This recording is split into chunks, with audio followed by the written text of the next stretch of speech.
बिस्मिल्लाहिर्रहमानिर्रहीम। अस्सलाम वालेकुम नाज़रीन, आप यूट्यूब चैनल देख रहे हैं। मैं इमरान खान हूं। अभी काफ लीग के बाद इमरान खान साहब की एमक्यूएम के साथ बड़ी अहम मुलाकात हुई है। जिस वक्त मैं ये वीडियो रिकॉर्ड कर रहा हूं उस वक्त उनकी मुलाकात खत्म हुई है और मुबैना तौर पे जो इतलात सामने आ रही हैं उनके मुताबिक एमक्यूएम ने इमरान खान साहब को चंद तहफ्फुजात जरूर बताए हैं, लेकिन उसके साथ साथ उन्होंने यकीन दहानी करवाई है कि वोट ऑफ नो कॉन्फिडेंस में वो इमरान खान साहब के साथ खड़े होंगे। कराची के मामला, कराची की डेवलपमेंट, पाकिस्तान पीपल्स पार्टी की सियासत, पीपल्स पार्टी ने जो कराची के साथ किया वो सब कुछ ये इस मुलाकात के अंदर डिस्कस हुआ है। एमक्यूएम ने कुछ डिमांड्स रखी हैं और कुछ पॉलिटिकल हैं और कुछ जो हैं वो कराची के हवाले से हैं, सिंध के हवाले से हैं। तो इमरान खान साहब ने कहा कि उसके ऊपर हम काम जरूर करेंगे।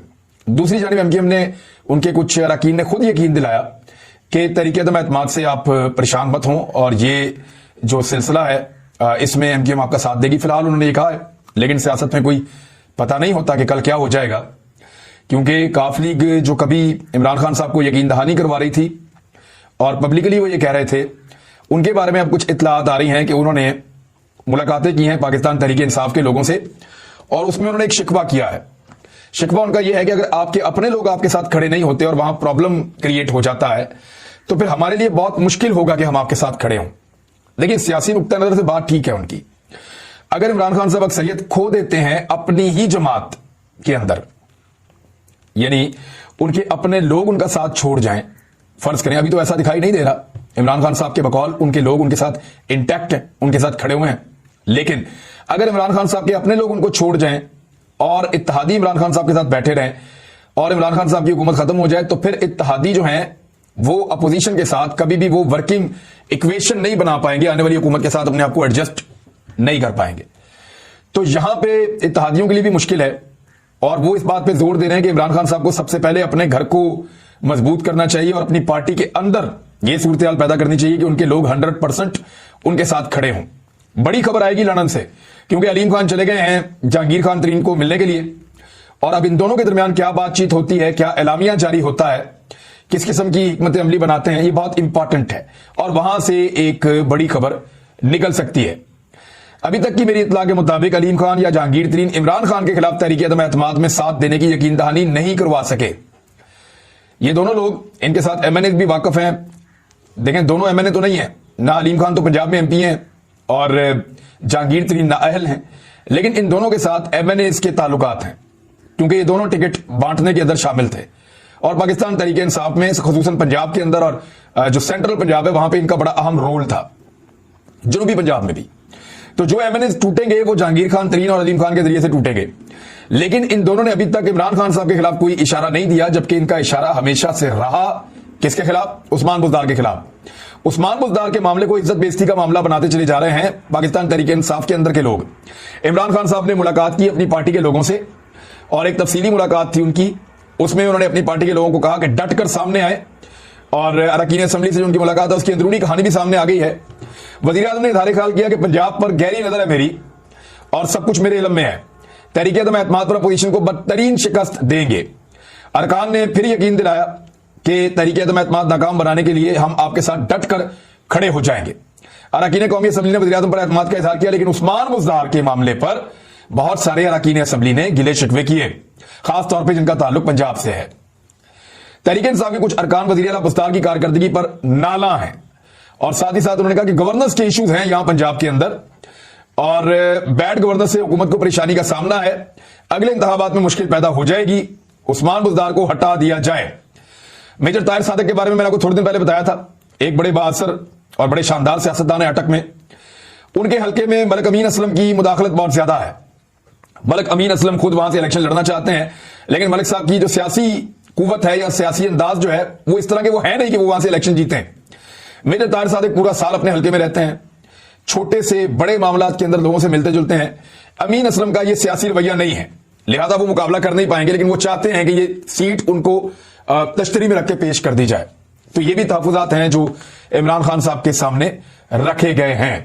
इमरान खान साहब से सहाफी ने एक बड़ा अहम सवाल पूछा, मैंने आपको एक बड़ी इंपॉर्टेंट चीज बतानी है। अभी फजलुर रहमान साहब ने कल इशारा दिया है, एक बात की है, एस्टेब्लिशमेंट के साथ आने वाले वक्त में क्या होने वाला है या इदारों के साथ क्या होने वाला है, ताकतवर इदारों के साथ, वो मैं आपको बताऊंगा तहरीक-ए-एतमाद की कामयाबी की सूरत में जो अपोजिशन ने प्लान किया है। फजलुर रहमान साहब ने उसका इशारा दे दिया, मैं इसलिए उसके पर बात कर रहा हूं میرے پاس جو سورسز ہے پی ڈی ایم کے وہ کنفرم کر چکے ہیں کہ یہ چیزیں، یعنی ایک نہیں ملٹیپل سورسز کنفرم کر چکے ہیں کہ یہ چیزیں تو اگر ہمیں موقع ملا تو ہم ضرور کریں گے پاکستان کے اداروں کے ساتھ. اور وہ چیزیں انہوں نے کیا کرنی ہے اس کے اوپر کنسنسس ہے، وہ میں آپ کو بتا دیتا ہوں ابھی. لیکن پہلے عمران خان صاحب سے جو سوال کیا گیا، صحافی نے پوچھا کہ عدم اعتماد کامیاب ہو گئی تو آپ کیا کریں گے؟ تو عمران خان صاحب نے کہا کہ مشکلیں اتنی پڑی کہ آسان ہو گئی. یہ انہوں نے کل بھی کہا تھا. یہ گیم وہاں جاری ہے جس کا میں ایکسپرٹ ہوں. جمعے کو دیر میں جو جلسہ میں کرنے جا رہا ہوں وہ جلسہ یہ بتائے گا کہ عوام کس کے ساتھ ہے. میں نے اب تک اپنے اقتدار میں صرف 5 چھٹیاں کی ہیں، اور وہ بھی تب کی ہیں جب مجھے کورونا وائرس ہو گیا تھا. اس کے علاوہ میں کام کرتا رہا ہوں. یہ تو عمران خان صاحب اپنے بارے میں بتا رہے ہیں اور یہ ان کی اسپرٹ ہے. لیکن اپوزیشن کی اسپرٹ بھی بڑی تگڑی ہے. اپوزیشن یہ کہہ رہی ہے کہ ہر حال میں ہم اس حکومت کو گرا دیں گے، اور ان کا یہ بھی کہنا ہے کہ ان کو سگنل بھی مل گیا ہے. یعنی وہ دبے لفظوں اس بات کا دعویٰ کرتے ہیں نیوٹریلٹی کے نام کے اوپر کہ طاقتور حلقوں کی اور اداروں کی سپورٹ اپوزیشن کو مل چکی ہے. اپوزیشن کے لوگ جن ایم این ایس سے ملے ہیں پاکستان تحریک انصاف کے، ان میں تو سارے تو نہیں بک گئے، کچھ نے انفارمیشن لیک بھی کی ہے. وہ یہ بتاتے ہیں کہ جب اپوزیشن کے لوگ ہم سے ملتے ہیں تو وہ یہ کہتے ہیں کہ اسٹیبلشمنٹ اب ہمارے ساتھ کھڑی ہو گئی ہے، لہذا عمران خان کا جانا ٹھہر گیا ہے، آپ اس پارٹی میں وقت ضائع نہ کریں. لالچ بھی دیتے ہیں اور شمولیت کی دعوت بھی دیتے ہیں اور کہتے ہیں کہ تحریک عدم اعتماد میں ہمارا ساتھ دیجیے. تو اس طریقے سے اپوزیشن یہ کمپین چلا رہی ہے. وہ اس کمپین میں اسٹیبلشمنٹ، اسی اسٹیبلشمنٹ کے نام کو استعمال کر رہی ہے جس اسٹیبلشمنٹ کی سیاسی مداخلت پر وہ ہمیشہ نالاں رہتے تھے اور ہمیشہ یہ کہتے تھے کہ ووٹ کو عزت دو، اسٹیبلشمنٹ کا سیاست میں کوئی کردار نہیں ہونا چاہیے. لیکن اس وقت اسی اسٹیبلشمنٹ کے نام کو سیاسی مقصد کے لیے اپوزیشن استعمال کر رہی. میں یہ نہیں کہہ رہا کہ اسٹیبلشمنٹ سیاست میں آ گئی ہے، لیکن اپوزیشن یہ تاثر دے رہی ہے حکومتی لوگوں کو مل کر، اتحادیوں کو مل کر، اور اتحادیوں نے یعنی قافلی نے تو یہاں تک کہہ دیا کہ ٹھیک ہے اگر اسٹیبلشمنٹ اتنی آپ کے ساتھ ہے تو انہیں بولیں کہ ہم سے رابطہ کریں. تو وہ نہیں ہو پایا کیونکہ اب تک کی اطلاعات کے مطابق کاف لیگ سے اسٹیبلشمنٹ نے رابطہ نہیں کیا. کریں گے تو وہ چیزیں آپ کے سامنے آ جائیں گی. لیکن اسٹیبلشمنٹ اپنے آپ کو ان چیزوں سے باہر رکھنا چاہتی ہے، دور رکھنا چاہتی ہے. انہوں نے کئی دفعہ کہا کہ ہمیں اس کے اندر آپ نہ گھسیٹیں، لیکن اپوزیشن ان کو جان بوجھ کر گھسیٹ رہی ہے اس سیاست کے اندر. اب اپوزیشن نے کچھ چیزیں طے کر لی ہیں. کیا چیزیں طے کی ہیں وہ میں آپ کو بتا دیتا ہوں. اپوزیشن نے طے کیا ہے کہ کچھ اصلاحات وہ اداروں کے اندر لائیں گے. فضل الرحمان صاحب کے منہ سے کل والی پریس کانفرنس میں نکل گیا. میرے خیال میں وہ یہ کہنا نہیں چاہ رہے تھے اور ان کی پولیٹیکل اسٹریٹجی ہے، لیکن پھر بھی انہوں نے یہ کہا کہ ہم کسی سے بدلہ نہیں لیں گے، ہم کوئی انتقام نہیں لیں گے، لیکن ہم اداروں کو ٹھیک کریں گے اور اداروں کو ٹھیک کریں گے، ان کے اندر اصلاحات لے کر آئیں گے.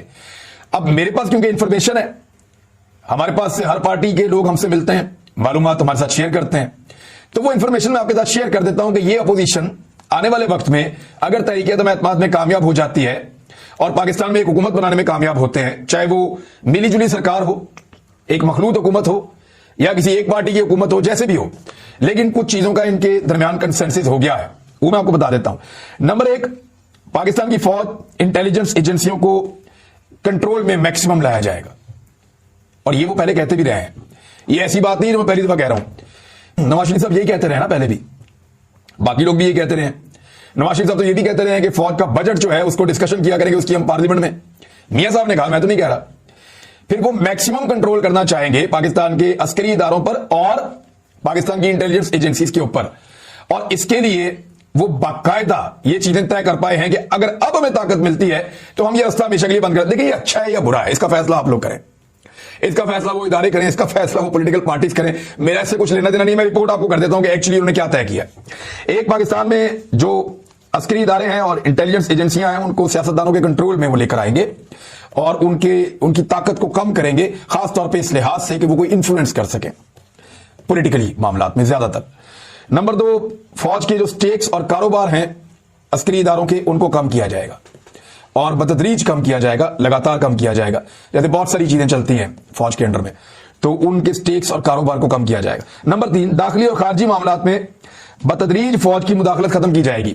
میرے خیال میں فوج کبھی بھی ان دو معاملات میں مداخلت کرنا نہیں چاہتی، ان کو مجبوراً کرنی پڑتی ہے. جب انہیں پتا چلتا ہے کہ فلاں آدمی کا جو پورا کاروبار ہے وہ یورپی یونین میں پڑا ہوا ہے، فلاں آدمی کے پورے سٹیکس جو ہیں وہ امریکہ میں پڑے ہوئے ہیں، تو پھر وہ امریکہ کی بات مانے گا یا پاکستان کی مانے گا؟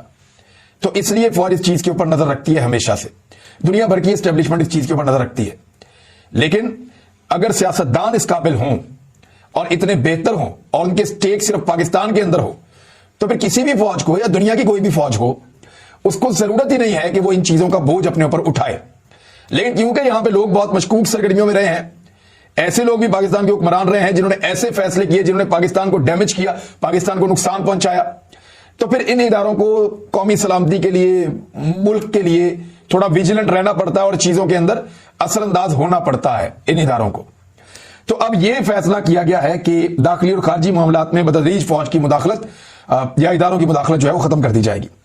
फिर इसमें इनका एक कंसेंसस है कि तमाम पार्टियां इस वक्त एक पेज के ऊपर है, तमाम political party, people's party, PMLN, मौलाना फजल रहमान साहब की पार्टी, मजहबी सियासी जमात तो वही है बड़ी, फिर वो जमात इस्लामी को साथ में लाते हैं, बलूचिस्तान की जो नेशनल पार्टियां हैं उनको, अंदरूनी सिंध की जो पार्टियां हैं उनको, जो प्रेशर ग्रुप्स हैं ANP को, फिर इस तरह ये वो पॉलिटिकल बड़ी पार्टियां हैं, MQM खास तौर पे। अगर एक दो पार्टियां अपने निकाल दें तो बाकी सारी पार्टियों का इस बात के ऊपर इस वक्त कंसेंसस बन चुका है और वो सारे चाहते हैं कि ये चीजें ऐसे हों और इन चीजों के ऊपर उन्होंने काम करना है इक्तदार में आने के बाद। और ये एक कंसेंसस है, ये मिलजुल कर वो फैसला कर चुके हैं। मौलाना फजल रहमान साहब ने कल, आप अकलमंदी में कहें या नासमझी में कहें, इस बात को अनाउंस भी कर दिया है कि वो ये करने जा रहे हैं और बतदरीज वो इदारों के अंदर इस्लाहात लेकर आएंगे, उनकी चीजों को तब्दील करेंगे। एक और बड़ी इंटरेस्टिंग खबर मैं आपको देता हूं। पाकिस्तान में इमरान खान को ये तारे मिलते थे कि आपको अमरीकी सदर फोन नहीं कर रहा, उसी अमरीकी सदर के साथ क्या हो रहा है जरा ये गौर कीजिए। तारीख में पहली मर्तबा ऐसा हुआ है कि अमरीकी सदर का फोन उठाने से इनकार कर दिया है अरब लीडर्स ने। अब आप बताएं कि दुनिया किधर जा रही है? क्या अब भी आप ये समझते हैं कि अमेरिका इस दुनिया की वाहिद सुपर पावर है? और ये क्या पैगाम गया है मिडिल ईस्ट से अमेरिका को? एक बहुत बड़ा सवाल पैदा हो गया है जो बाइडेन के ऊपर, और यह खबर मैं नहीं ब्रेक कर रहा, यह खबर अमेरिकी अखबार वॉल स्ट्रीट जर्नल ने ब्रेक की है। अमेरिकी सदर का फोन, सऊदी वली अहद का बात करने से इनकार। सऊदी वली अहद ने बात ही नहीं की। अमेरिकी अखबार वॉल स्ट्रीट जर्नल का कहना है कि जो बाइडेन ने सऊदी अरब और मुत्तहिदा अरब अमारात के सरबराहान से टेलीफोन पर राब्ता करने की कोशिश की, दोनों सरबराहान ने अमेरिकी सदर की कॉल लेने से इनकार कर दिया। यह फर्क, यह कोशिश ऐसे वक्त पर की गई जब अमेरिका यूक्रेन के लिए आलमी सतह पर हमायत बढ़ाने की कोशिश कर रहा है। अमेरिकी अखबार ने मजीद इंकशाफ किया कि जो बाइडेन तेल की आलमी कीमत को काबू रखने के लिए कोशिश कर रहे हैं। सऊदी अरब के अमेरिका के साथ कुछ मुतालबात हैं। नंबर 1, यमन की जंग में वो कहते हैं कि अमेरिका हमारी मदद करे गैर मशरूत तौर पे, जैसा तय किया था। नंबर 2, सिविलियन जोहरी प्रोग्राम जो है उसमें हमें मदद दी जाए, ये एक मुतालबा है। फिर एक और उनका मुतालबा यह है कि जो मोहम्मद बिन सलमान के ऊपर केसेस हैं, वहां पे अमेरिका में उनको कानूनी इस्तिस्ना फराहम किया जाए, जो केसेस अमेरिका में उनके खिलाफ चल रहे हैं, जमाल खशोगी वाला मामला और ये सारे। और सऊदी वली अहद को अमेरिका में चंद मुकदमात का सामना है। मुकदमात में सऊदी सहाफी जमाल खशोगी के कत्ल का मुकदमा भी है। इंतखाबी मुहिम में बाइडेन ने कहा था कि वो सऊदी अरब को इंसानी हकूक की खिलाफ वर्जियों का खुमियाजा अदा करने पर मजबूर करेंगे। फिर एक और मामला भी हुआ है।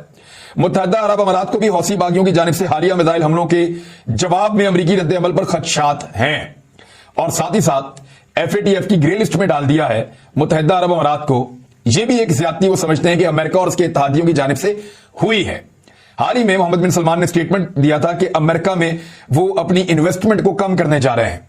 ये चीजें अमेरिका के लिए परेशान कौन है? अगर सऊदी अरब, UAE, कतर, बहरीन, कुवैत, ये ममालिक बहुत पैसे वाले ममालिक हैं, इनके पास बेशुमार दौलत है। अगर ये अपनी दौलत को यूरोपीय यूनियन और अमेरिका से निकालते हैं और इधर चाइना, रशिया और यूरोप के उन ममालिक में जहां पे, या सेंट्रल एशिया में इस तरफ लेकर आते हैं, तो ये जो अरब हैं ये काया पलट सकते हैं दोनों खित्तों की। इनकी दौलत इतनी ज्यादा है और उसकी मालियत इतनी ज्यादा है जो इनके पास मौजूद है इस वक्त।